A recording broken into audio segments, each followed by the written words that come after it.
Pero kailangan pa rin iba yun talaga. Iba yung pag-iingat kasi ang madalas nating nakaliligtaan na hindi natin nakukuha ito eh. Marami pa rin mga sakuna na maaring mangyari sa loob ng tahanan. Maaring magmula ito sa tahanan pa lamang natin.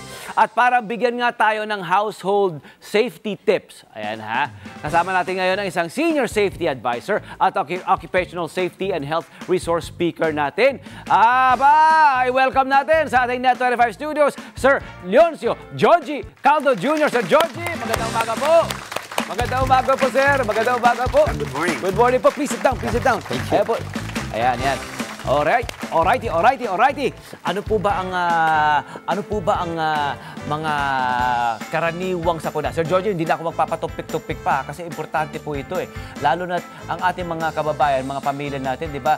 We all like to stay together. We are so tight-knit na lagi tayong gusto natin magkakasama tayo, nagbabanding sa loob ng tahanan. Pero ang nakaliligtaan din po ng ating mga kababayan, din ng ilang mga kababayan ay maaari ring magpagmulan ng sakuna or disaster or aksidente ang mismong mga tao sa loob ng bahay. And ang mga nangyayaring nababalitaan natin, di ba? Hindi sila equipped. Kulang sila sa kaalaman para kung paano nga ba mabibigyan ng pangunang lunas or matulungan yung tao na under stress, di ba? Or na aksidente. Ano po ba yung karaniwang sakuna na maaari pong mangyari sa loob ng bahay? Yung mga nababalitaan natin, yung mga nai-report po sa inyo. Okay. Sa inyong experience. So, before I answer that, again, thank you very much, Sir Tony Pet. Po. Thank you for coming here. Good morning sa lahat ng viewers natin. Opo, morning. Unang-una, meron po tayo yung may mga napapaso habang nagluluto. Yun. Yan. Pangalawa po, yung pong mayroong simple pero yung natitinik ng isda. Opo. No? Ang tanong, anong gagawin? Opo, totoo yun. Yung iba lumalala, no? Yan. So, meron din po tayo madaming nadudulas. Yun, nalalaglag sa hagdanan. No? Naiipit ang kamay or daliri. Opo. So, meron din po tayong yung nacho-choke or nabubulunan. Marami rin po yun. Yan, na kuryente. Yun. At yung isa sa pinaka common na nangyayari, nasusunugan. Yun ang problema. Ito yun. Maraming ganung mga pangyayari. Nababalitaan natin. Di ba dito sa Net25 News natin?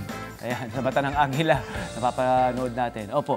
Maaari niyo po bang ipaliwanag at ipakita po sa atin kung paano nga ba isinasagawa ang mga pangunang lunas, yung mga paunang lunas o first aid sa mga nabanggit nating sakuna? Halimbawa po, ano pong gusto niyo unahin? Okay. Sabihin na natin una yung napaso. Opo, napaso. Anong gagawin pag napaso? Yung iba, di ba, laging sinasabi, lagyan mo ng toothpaste. No, bawal po yun. No? Opo, parang naranasan natin, parang guilty ang marami riyan. Yan, di ba po? So, bawal po yun, no? Baka mamaya, kasi ma-infection pa. And also, hindi nakakalabas din po yung sobrang init. So, ang unang-unang gagawin natin, pag may napaso, actually, before I go there, meron po tayong first degree, second, and third degree burn na tinatawag. No? Yung first degree po is yung pong, parang mga sunburn. Opo. No? Yung pangalawa po is yung may mga lintog na, yung nagtutubig. Opo, yung second degree. Mumbok na and then meron pong liquid, meron ng tubig sa loob. Bawal na bawal pong tusukin yon. Opo, yun ako. Yung iba tinutusok. Pangatlo po is yung pong pag may third degree burn po tayo, walang pakiramdam yan. Tapos nangingitim siya.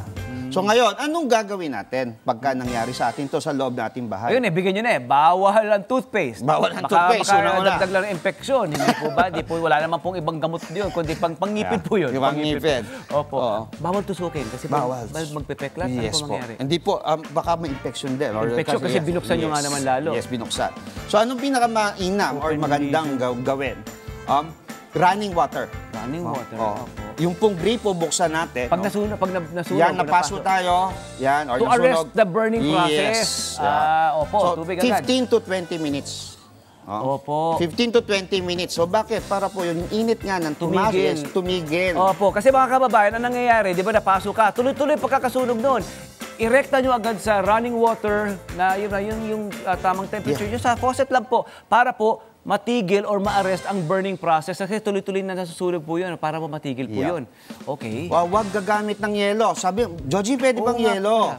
Irerekta ko yan? No. Kasi po, Like, kasi po, hindi siya masyadong nadidistribute. So, mas pinakamaganda talaga, recommended talaga is running water. Opo, opo. Oh, and then, now, after nun, so, syempre, kung may sugat, no, dapat pong takpan natin to ng malinis na tela. Malinis na tela. Malinis na tela. Kung i-compress mo na, yan po, no? Apply ng pressure.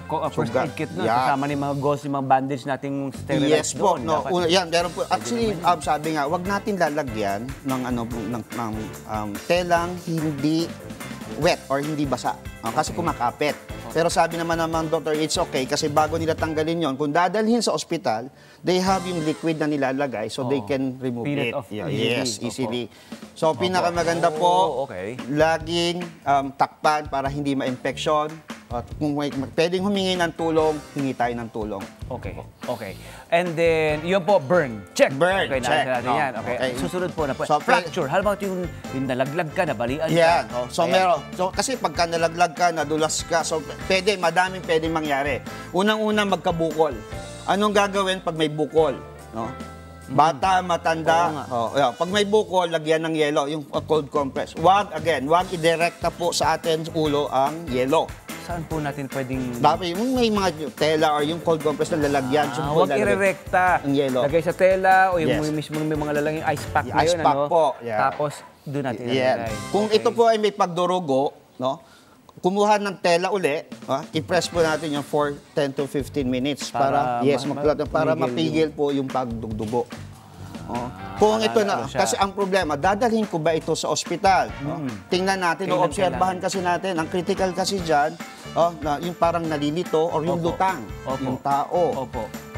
May mga senyales. Siyempre, nagpapanik pa noong una. Hindi na naman gagawin. Sobrang sakit ng ulo, may lumabas na dugo, tubig sa ating ilong tenga. So may mga ganyang simptomas po, mainam po dalhin natin sa ospital. Okay. Ang itinuturo nyo rin po sa amin ngayon ay, halimbawa po, ako po, ang kasama ko po, kunyari, dalawa lang kami sa bahay. Tapos po, or sabihin natin 5, pero isa lang po ang may knowledge tungkol dito. Kailangan po malaman natin din po na, yun, huwag magpanik. Hindi po ba? Tama. Stay calm. Kasi dapat may presence of mind ka para ma-administer mo agad yung kailangang i-administer sa kanya. Hindi po ba? And then, yun po yun, para din maisip mo agad. Ang takeaway ko na natutuhan ko ngayon sa inyo, dapat para kung kalmado ka, hindi ka nagpapanik, clear ang utak mo, alam mo agad kung anong una mong gagawin sa kanya. Hindi po ba? Ang pinakamaganda po, may alam. May alam. Yan. No? Kasi mahirap ang walang alam. Kasi kung anong gagawin. Yes, kung anong gagawin. Then, so, nabanggit din po yung fracture. No? Again, so actually may demo po tayo ngayon. No? What if, bigyan natin kayo ng senaryo, nadulas yung ating kasama sa bahay. Or nagtumbalulong. Nagtumbalulong sa hagdana. Nalaglag. So, actually meron po tayong, meron tayong nagde-demo. Ayan po. Kasama natin si Sir Mark at si Nurse Jess. Yeah. Ayan po. Hello po. Gandang umaga po. So ngayon po ang situation natin, Sir Tony. Ayan, dito tayo, sir. Dito tayo, sir. Ayan. Yung situation natin ngayon, Sir Tony. Sino magmamodelo? Ayusin ko lang for the... Si Sir Mark. Sir Mark? Fuka. Ayan. So ang sitwasyon po natin ngayon is yung pong kanyang braso ay merong fracture. Okay. Unang-una natin gagawin, wag nating hahawakan. Opo. Yung parte ng katawan na apektado. Okay, kasi baka lalong lumala. Okay. So anong gagawin natin? Sige, yes, please. So kung meron po tayong matigas na bagay, yung ruler, itong tawag po dyan splint, so lalagay po natin dyan upang hindi niya magalaw. Okay, so ipakita itong favor natin sa iyan. Let's go. Yan. So tatalian nyo po yan doon sa may joints. Hello po mga Kanet 25! Si Kuya Tony Pet po ito mula sa Love, Tony Pet and Everything. For more Love, Tony Pet and Everything updates, just click on our subscribe button and follow us on our Net25 social media pages at Net25 TV and at Net25 Entertainment Facebook. Magkita-kita po tayo!